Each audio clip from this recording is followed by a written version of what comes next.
ہاں یہ خدا کا کلام ہے، جو کتابیں اس سے پہلے کی ہیں ان کی تصدیق کرتا ہے، اور انہی کتابوں کی اس میں تفصیل ہے۔ اس میں کچھ شک نہیں کہ یہ رب العالمین کی طرف سے نازل ہوا ہے۔ کیا یہ لوگ کہتے ہیں کہ پیغمبر نے اس کو اپنی طرف سے بنا لیا ہے؟ کہہ دو کہ اگر سچے ہو تو تم بھی اس طرح کی ایک صورت بنا لاؤ، اور خدا کے سوا جن کو تم بلا سکو بلا بھی لو۔ حقیقت یہ ہے کہ جس چیز کے علم پر یہ قابو نہیں پا سکے اس کو نادانی سے جھٹلا دیا، اور ابھی اس کی حقیقت ان پر کھلی ہی نہیں۔ اسی طرح جو لوگ ان سے پہلے تھے انہوں نے تکذیب کی تھی، سو دیکھ لو کہ ظالموں کا کیسا انجام ہوا۔ اور ان میں سے کچھ تو ایسے ہیں کہ اس پر ایمان لے آتے ہیں، اور کچھ ایسے ہیں کہ ایمان نہیں لاتے، اور تمہارا پروردگار شریروں سے خوب واقف ہے۔ مومنوں، جب جمعے کے دن نماز کے لیے اذان دی جائے تو خدا کی یاد یعنی نماز کے لیے جلدی کرو، اور خرید و فروخت ترک کر دو، اگر سمجھو تو یہ تمہارے حق میں بہتر ہے۔ پھر جب نماز ہو چکے تو اپنی اپنی راہ لو اور خدا کا فضل تلاش کرو، اور خدا کو بہت بہت یاد کرتے رہو تاکہ نجات پاؤ۔ اور جب یہ لوگ سودا بکتا یا تماشا ہوتا دیکھتے ہیں تو ادھر بھاگ جاتے ہیں اور تمہیں کھڑے کا کھڑا چھوڑ جاتے ہیں۔ کہہ دو کہ جو چیز خدا کے ہاں ہے وہ تماشے اور سودے سے کہیں بہتر ہے، اور خدا سب سے بہتر رزق دینے والا ہے۔ کیا تم نے نہیں دیکھا کہ جو لوگ آسمانوں اور زمین میں ہیں خدا کی تسبیح کرتے رہتے ہیں، اور پر پھیلائے ہوئے جانور بھی، اور سب اپنی نماز اور تسبیح کے طریقے سے واقف ہیں، اور جو کچھ وہ کرتے ہیں سب خدا کو معلوم ہے۔ اور آسمان اور زمین کی بادشاہی خدا ہی کے لیے ہے، اور خدا ہی کی طرف لوٹ کر جانا ہے۔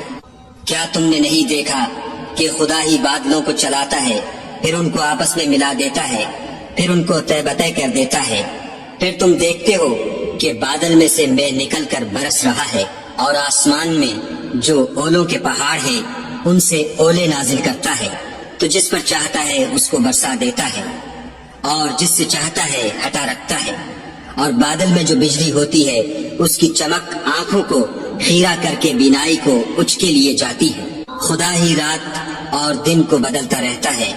اور ان سے پہلے ہم نے قوم فرعون کی آزمائش کی، اور ان کے پاس ایک عالی قدر پیغمبر آئے جنہوں نے یہ کہا کہ خدا کے بندوں یعنی بنی اسرائیل کو میرے حوالے کر دو، میں تمہارا امانت دار پیغمبر ہوں، اور خدا کے سامنے سرکشی نہ کرو، میں تمہارے پاس کھلی دلیل لے کر آیا ہوں، اور اس بات سے کہ تم مجھے سنگسار کرو اپنے اور تمہارے پروردگار کی پناہ مانگتا ہوں، اور اگر مجھ پر ایمان نہیں لاتے تو مجھ سے الگ ہو جاؤ۔ تب موسیٰ نے اپنے پروردگار سے دعا کی کہ یہ نافرمان لوگ ہیں۔ خدا نے فرمایا کہ میرے بندوں کو راتوں رات لے کر چلے جاؤ، اور فرعونی ضرور تمہارا تعاقب کریں گے، اور دریا سے کہ خشک ہو رہا ہوگا پار ہو جاؤ، تمہارے بعد ان کا تمام لشکر ڈبو دیا جائے گا۔ وہ لوگ بہت سے باغ اور چشمے چھوڑ گئے، اور کھیتیاں اور نفیس مکان اور آرام کی چیزیں جن میں عیش کیا کرتے تھے۔ اسی طرح ہوا، اور ہم نے دوسرے لوگوں کو ان کا مالک بنا دیا۔ پھر ان پر نہ تو آسمان اور زمین کو رونا آیا، اور نہ ان کو مہلت ہی دی گئی۔ اور جب انسان کو تکلیف پہنچتی ہے تو لیٹا اور بیٹھا اور کھڑا ہر حال میں ہمیں پکارتا ہے۔